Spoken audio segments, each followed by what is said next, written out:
Get Jack Fit. Thank you for showing interest in the free 4-week plan. Hopefully it will help you on your fitness journey. In the plan you'll be able to see there's stuff for you to do in the gym and at home, because I understand not everyone is comfortable coming into the gym yet, or not everybody's able to access the gym. So I wanted you to be able to get your fitness journey up and running in 2023 by using the gym version if you can get to the gym, or if you can't, use the version which is at home. The plans are simple. Hopefully it will demystify a lot of people's perceptions around what exercise is and how to perform those exercises. The exercises are simple, they're effective, and I can promise you they will work for you. So at the end of this 4-week plan, I'd love to hear from you, and I'd love to know what that plan helped you achieve and what you want to do next. So look out for more stuff from Get Jack Fit in 2023. There's plenty more coming. Enjoy the plan. Let me know how you get on using the hashtag GetJackFit on social media, or email me getjackfitpt@gmail.com. Perform the dumbbell split squat. Take hold of your dumbbells and place them down by your side. I'm going to face sideways this time so you can see the stance and where the weight needs to go. So you're going to take a step forward like you would do in a lunge, keeping your back foot on the ball of the foot. Dumbbells down, core engaged, back straight. You're going to bend that front knee and the back leg follows down with a bend. Now, the weight for this exercise stays right in the middle of your stance. It does not go forward at any times. Down, up, down, up. Once you've performed the required number of reps on that leg, change legs, ball of the foot at the back, dumbbells down by the side. You then perform the number of reps required on the other leg to complete your set.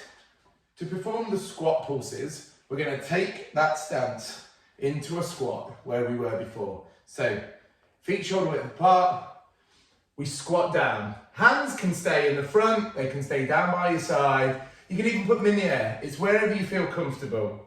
Once we've got into that lower part of our squat, what we're going to do for a pulse is raise halfway up and then come back down.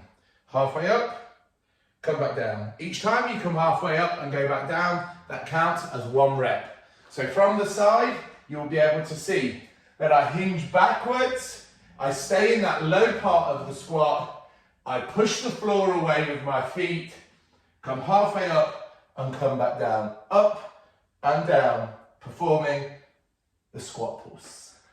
To perform the superset of the bent over row and push up, you start off by grabbing hold of your dumbbells. You are going to hinge forward at the waist and the dumbbells dangle down in front of you. Okay, really important here, back stays straight, head stays looking forward so that spine stays in a nice neutral position.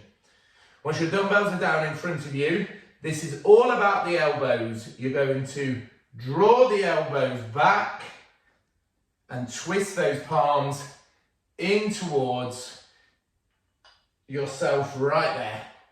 Okay? Back stays straight, head stays looking forward, spine in a neutral position, performing the required number of dumbbell rows, bent over rows, driving those elbows backwards. Once you've completed the required number of reps, we go straight into a push-up. Because this is a superset, there is no rest. We come down onto our mat, take that push-up position, and we go down and back up. Bending the elbows, taking your chest all the way down to the floor and coming back up.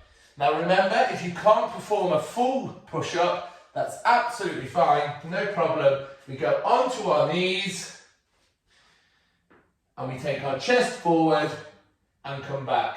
Remember, it is our chest that comes forward, not just our head. Our chest comes forward and we push back for the required number of reps immediately after your bent over row to complete your superset.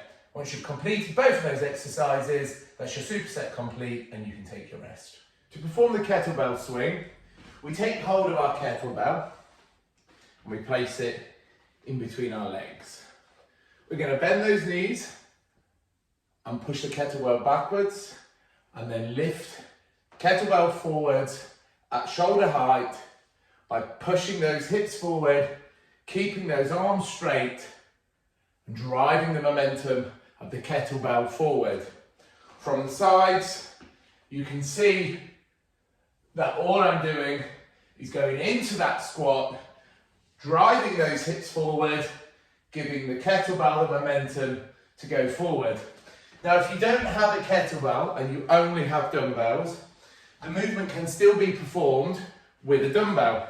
So what we do is we take it and grip it in tight with both hands, and we perform the same motion, driving it through those legs, forward with the hips, bringing the momentum forward with that dumbbell. So from the side, you can see it's exactly the same motion with a dumbbell as it is a kettlebell. So kettlebell or dumbbell, the exercise can still be performed. To perform the glute bridge, we're going to have a lay down on our mat. Bring those feet close into the bottom, hands down onto the floor. Now for a glute bridge, what you're going to do is you're going to drive these hips up to the ceiling and clench those glutes when you are there at the top, okay? So we're going to drive those hips forward and clench those glutes at the top. We take them back down and drive it up forward all the time. Feet remaining flat on the floor, and we're not overextending and arching in that back, okay? All we're doing is taking the hips forward, clenching those glutes, engaging those glutes right at the top, holding it there for a second or so, and then taking it back down to the floor, making sure you complete the movements for the required number of reps. To perform the plank, we take our mat and go onto all fours. Elbows onto the mat, hands clasped in front, weight into the balls of the feet, and we take our plank position. Our plank position is back nice and straight, bottom in line with your back. At no time does it sag down to the floor or indeed pike up. We remain nice and straight, back and bottom in line, head looking forward, staying in the plank position for as long as possible, or as long as your required rep tells you to.